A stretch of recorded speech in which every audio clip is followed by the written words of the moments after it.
Welcome, adventurers. Today we're doing something different.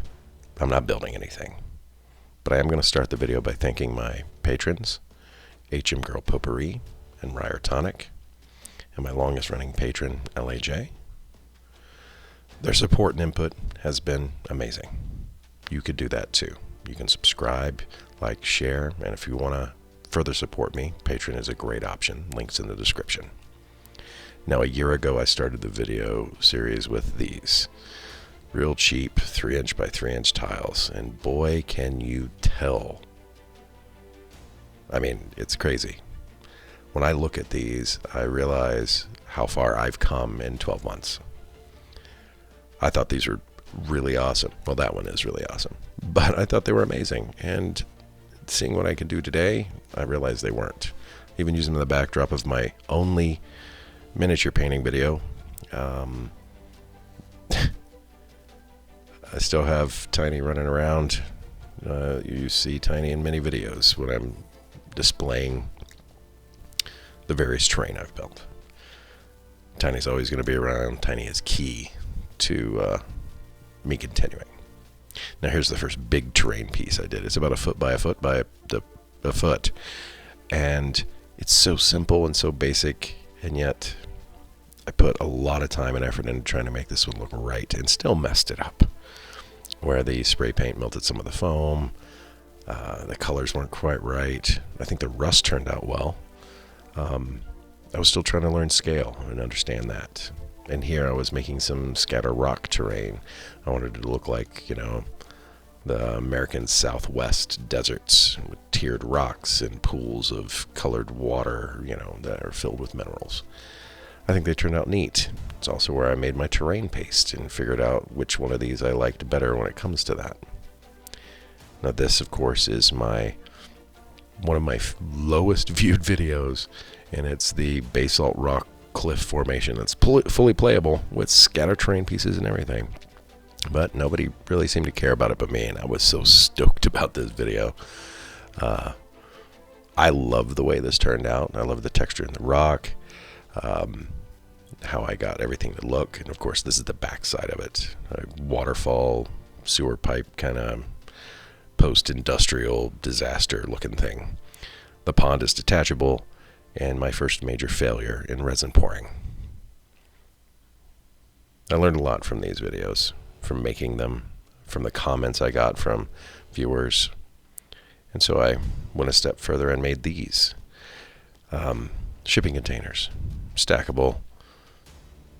I need to expand upon these to make them interior playable and storage capable, but these are when I really started coming together with my skills. I made something uniform and of course introduced all of you to templates that I love so much. So I jumped to this. This is my first big video, the one that so many people watched. Everybody loved my scatter terrain, and I appreciate the feedback and the awesome support I got from it. I'm going to be doing more like this very soon, actually. Now this is my first industrial complex terrain. Again, a lot of great feedback on this one. I really enjoyed how this one turned out, and it was a royal pain to make look right. But when I finally did, it just came together. But you can still see that I'm still growing as a crafter here. Quite a lot. My subtle rust, all the things. Now, ultimately, I made these flying platforms for some competition that somebody started, and then it never finished, and it doesn't matter. I think they turned out really cool. I combined 3D printing with carving of foam and hair ties and making acrylic bases and things like that. I was really kind of impressed that I was able to do this, and of course my first OSL attempts that failed horribly. Another fun video was these, my stackable, playable interior storage kind of pods, hab pods. I think they look really awesome, and I've got some ideas in the future of how to make these even better. But they were a ton of fun to build, and I love the outcome. Now, this is my biggest video ever. when I was trying to make Necromunda Ash Hive terrain, or Ash Waste terrain, and boy howdy, it got all the views. You guys really love this one, so thank you very much. I think my audience grew from this video alone by double. I think they're great. All dollar store material, literally. I mean, there wasn't anything I used in there that wasn't purchased at the dollar store. Then, of course, this behemoth, my Road Warrior-esque apocalyptic war rig. It looks really good on the table right next to the Necromunda terrain I made. Fully playable. It's massive, and yet somehow works. I don't know. It's just crazy. I had a lot of fun building this one. This was probably my most fun build because it's all from scratch other than the tires. I designed it. I slapped it together. Had a great deal of fun weathering the hell out of it. I mean, look at it. You get tetanus just by looking at the thing. Now, one of my viewers suggested a ruined chemical processing facility, so I built this. It got a decent number of views. Got some good feedback. I like the outcome. I'd probably do it differently in the future, but that feedback led to me challenging myself and building something new. And I can thank my viewers for that. And of course, my second failure at casting and resin pouring. I mean, look at these. It kind of did what I wanted to do, but it really didn't. So I just 3D printed the things that I wanted anyway, that I was trying to resin cast from models that I built. Completely forgetting that I was capable of doing that because I was trying to challenge myself. And in that challenge realized that, well, nothing worked, but I've got these awesome tools next to me that I can overcome those challenges with. Another big video was my modular walls. These are so easy to build.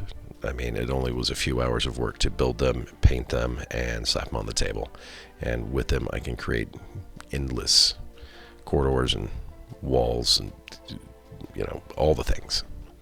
A follow-up video was because I put out a poll asking if people wanted to see different ways of doing it. So I did some just cardboard, some foam core, and some medium density chipboard builds.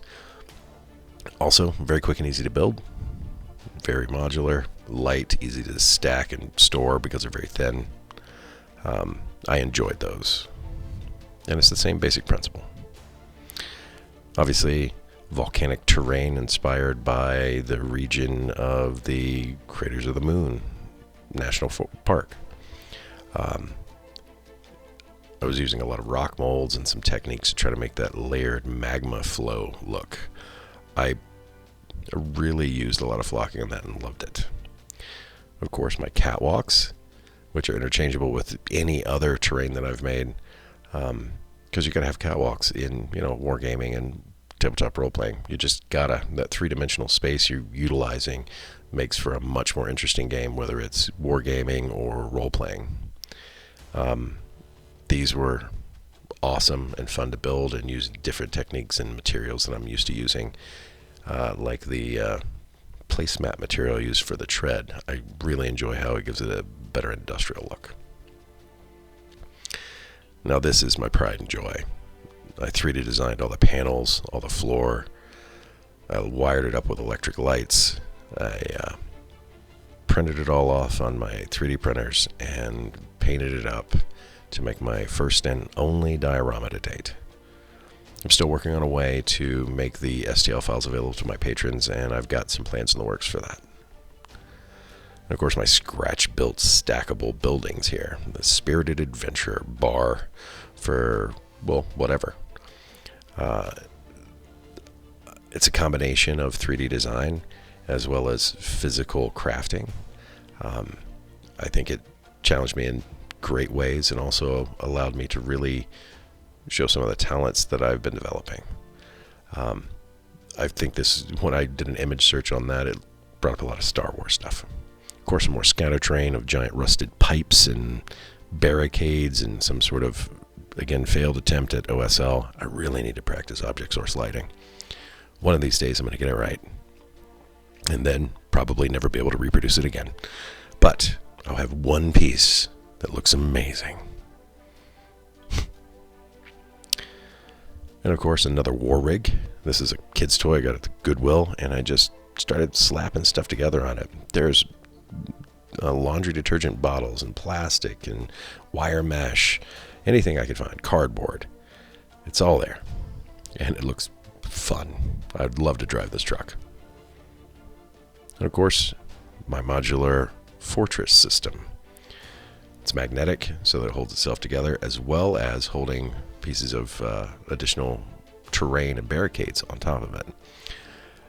This is a really simple but complex build with a lot of details that I put into it, up to and including a working gate. The only kind of product review I've ever done for this modular systems that you can kind of glue together. I had to add details and greebles on the inside because it was just a little bland. So I wanted to up the interest. The outsides look pretty awesome, but the insides are just kind of boring. But with a little imagination and a few bits of plastic and sprues and whatnot, you can turn it into something a lot more interesting. And that's what I think I did here. Of course, you can color code it for your terrain, whatever you'd like. And now, guns and more. I really enjoyed building this. The entire building, the base, all made out of expanded PVC sheets. They are a joy to work with, texturing so well. A little 3D printing and some cut-off guns from, sprue kits to fill out and flesh out the inside. And of course, my electric light, garage, doors I designed and 3D printed. Just all the little details that I was able to put into this, I was very happy with. And of course, the final, the big thing, the modular roadway system that is completely interchangeable, and again, totally thanks to the inspiration of Wovencraft over there and the Lush UK. But the ability to turn one tile 90 degrees and completely change your map each time is just, it's brilliant. And he gave me the inspiration, and I ran with it. So Wovencraft, thank you for that. I really appreciate it. This is what I need to fill in next. There's a lot of blank space there, a lot of canvas that needs to be filled in, and that's what I'm going to be working on. Buildings and structures in my sci-fi gaming universe that will make this city a city. I hope you keep watching, and if you're new, subscribe. That way you know when my videos come out. Hit the bell notification. We want you to enjoy the videos. I want you to enjoy the videos, and I want you to see what I do next, because I do it for you, all of you. Thank you. Now I really want you to go have an adventure in crafting. Thanks for a wonderful first year.